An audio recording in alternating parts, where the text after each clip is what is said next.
প্রেমের সম্পর্কেও কখনো আসে রাগ, অভিমান আর ভুল বোঝাবুঝি। সেই রাগই ধীরে ধীরে সংসারের আলোকে নিভিয়ে দেয়। কিন্তু ভগবান শ্রীকৃষ্ণ গীতায় বলেছেন, যে রাগ জয় করে, যে ক্ষমা করে, সেই প্রকৃত শান্তি লাভ করে। আজকের যুগে প্রায় প্রতিটি সংসারে দেখা যায়, স্বামী ও স্ত্রী দুজনই একে অপরকে ভালোবাসলেও কখনো কখনো ছোট ছোট ভুল বোঝাবুঝি এক বিশাল ঝড়ে পরিণত হয়।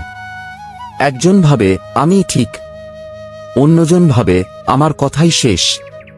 কিন্তু এই আমি আর আমার এই অহংকারী সংসারের শান্তি কেড়ে নেয়।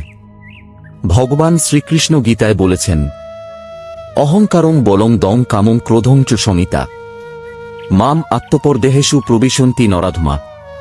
যারা অহংকারে অন্ধ, রাগে অন্ধ, তারা নিজের ও অপরের হৃদয়ে শান্তি খুঁজে পায় না।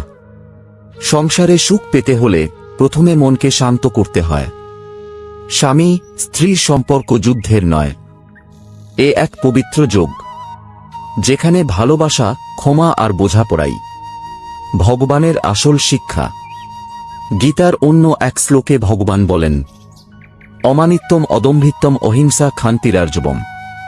অর্থাৎ বিনয়, অহিংসা, ধৈর্য এগুলোই প্রকৃত ধর্মের চিহ্ন। যে স্বামী ধৈর্য ধরে স্ত্রীর কথা শোনে, আর যে স্ত্রী রাগের বদলে মিষ্টি হাসির মধুরতা দেখায়, তাদের সংসারে কৃষ্ণ নিজে হাসেন। ভালোবাসা মানে শুধু বলা নয়, আমি তোমায় ভালোবাসি। ভালোবাসা মানে আমি তোমার দুঃখ বুঝতে চাই, আমি তোমার দুঃখ ভাগ করে নিতে চাই, আমি তোমার নিরাশার মধ্যে আশার আলো জ্বালাতে চাই। তাই মনে রাখো, ঝগড়া কখনো সমাধান নয়। সমাধান লুকিয়ে আছে ক্ষমা আর বিনয়ে। গীতার পথ একটাই, নিজেকে জয় করো, তাহলেই অন্যকে ভালোবাসতে পারবে।